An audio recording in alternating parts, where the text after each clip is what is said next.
In this very long video I will show you main interactive features which you can apply for electric field map. So as usual we will start with old program and load important libraries first.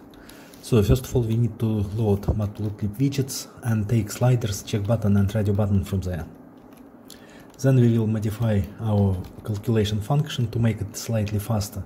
So we will reduce 1 power calculation by use 3/3 power instead of proper square. So be careful when you do it to make it absolutely clear. And then we will make electric field calculated for all charges in the function. With this given call this information. It will be easier to call it later on. So first of all we need to set all field to 0 again. And then calculate it for every charge in cycle.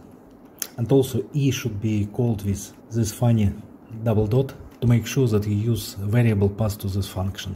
Our function inside logarithm you can change to division outside logarithm, and then you can return back all this data.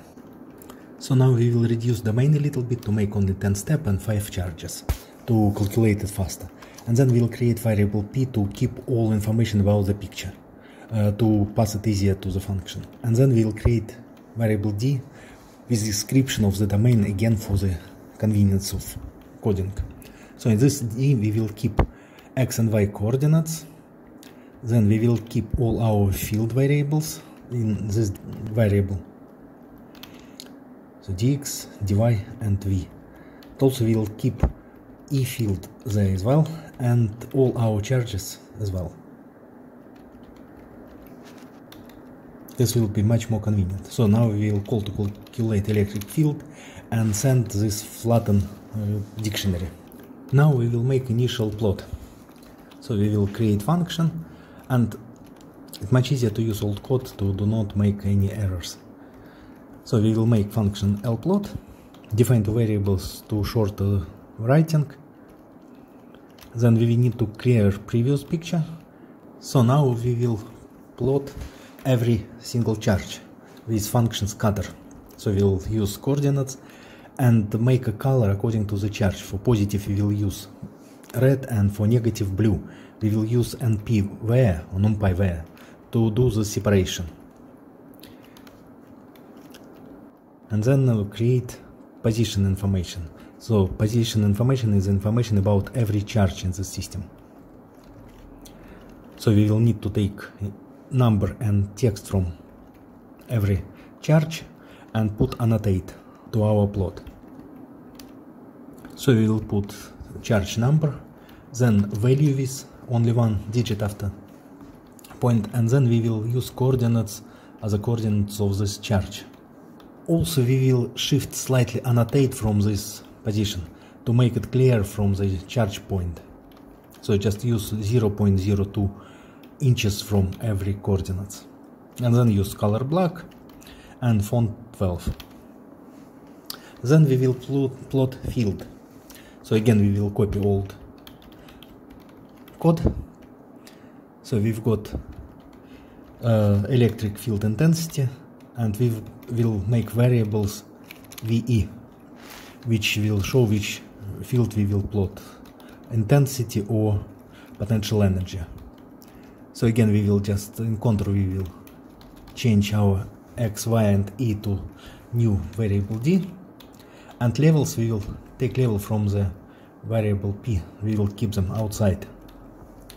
So according to our selector of which field we will plot, we will make this code.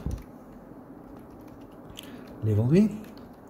Okay, now these two levels we will remove and put into the picture description. This will make our code easier to modify later on, with all initial data stay at the beginning of the program. And field type to display it can be either V, either E. And VE we will use boolean variable because it's easier to modify later on.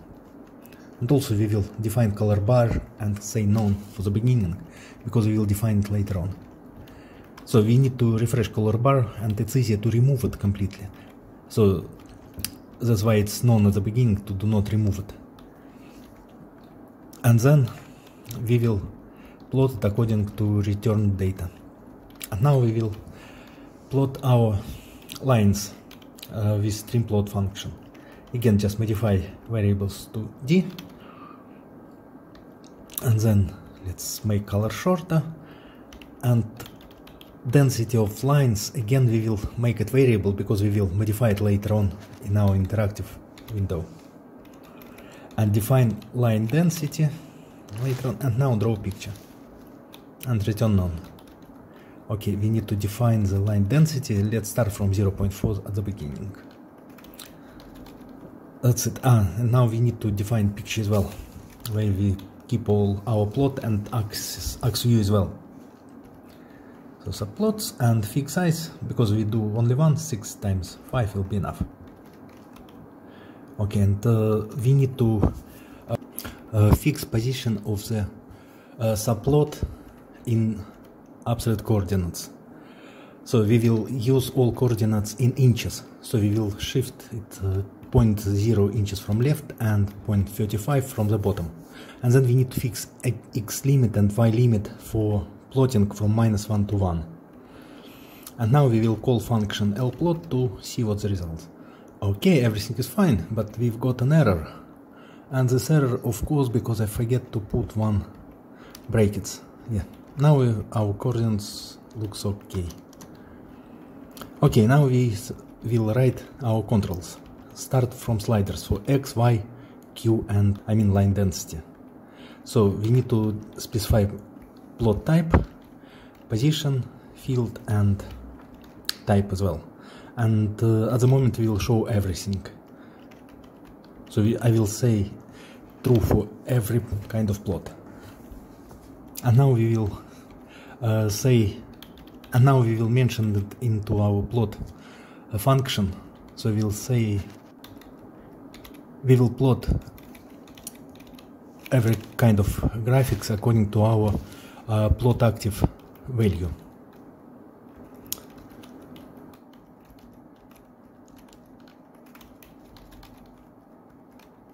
Okay, now let's do slider. So we need to define the position of every slider. We will define PLT axis for every position. So first is distance from the left, then distance from the bottom, then width and height. So you can see Y slider will be vertical because it's have very narrow width and very big thick. Then Q slider slightly lower than X slider, and line density again lower than Y. And now we will call a slider constructor for every single slider. So we need to say position, then name of the slider, a mean and max range, and initial value.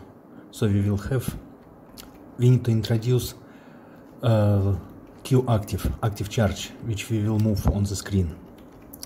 So we will define that as a 0, so we will move first charge.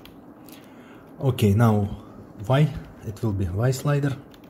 So everything is the same, but it's Y coordinates and Y coordinate of the slider, and we need to mention orientation vertical. Okay, but now we have some red line which I don't like. We need to remove it. So we need to specify V line and then line width equal 0 to remove it from the screen.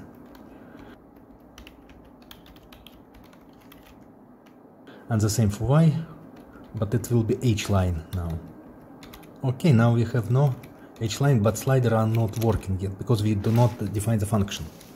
So let's write sliders for Q, which is charge as well, from charge min to charge max, and its number, current value, and then line density as well. So for line density we call it D, and we need to define min, max value and current value. Because it will be changeable, we need to create variables. So line density range from, for example, 0.1 till something like 3. And we already have line density defined. Okay, so it will be line density 0 and line density 1, min and max value, and of course line density current. Okay, and we need to change number of this one and see is plot, but you can see one charge have very big square around. It's happened because of the approximation on the grid. So now we need to create function which update our sliders and take value from the slider and apply to the charge. So the slider update function will do it. So first of all we will define charge again to make all writing shorter. Then we will update x coordinate as a value from SX slider, y coordinate of the charge as a SY value, charge itself as a SQ value, and line density as a value from D slider. Then we will recalculate our field and call output again. And now we need to call this function. So S6 unchanged, but we cannot pass all the parameters. We need to use lambda function to do it. So you need to remember this syntaxes I've shown you here. Lovely, it's respond to our slider. Now we need to change Y and Q and D slider accordingly. Okay, so all sliders are respond correctly. So this is nice. Okay, next step. We will create check button for showing titles, field and lines. So we will create again position as PLT axis in inches again. And then we will call constructor for this position. So constructor will be check buttons and we will give position and values. So type of the information we show and which is already shown, active or negative. Okay, this is now our box and now we need to connect it. So we will define function QFL select, which have the same parameters, label and P and D as a description. So change check button. Enter we receive label of the clicked button, and then we will call index to understand the number of this button, and then convert false to true and true to false with taking opposite value with command not. So after modifying this displaying flag, we just call output function again, and let's connect it again with the same lambda call. So now it should work perfectly.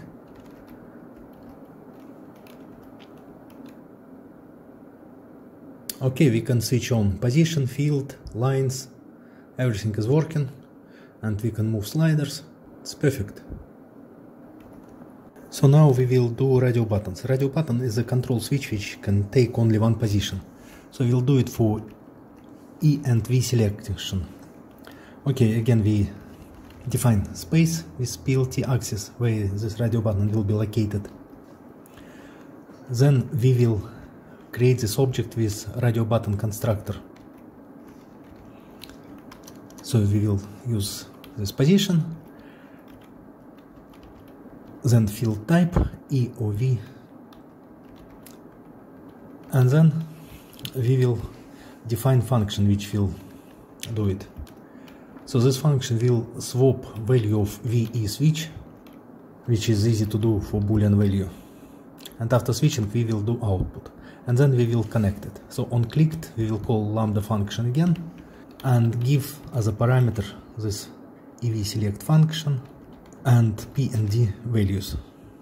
Let's see.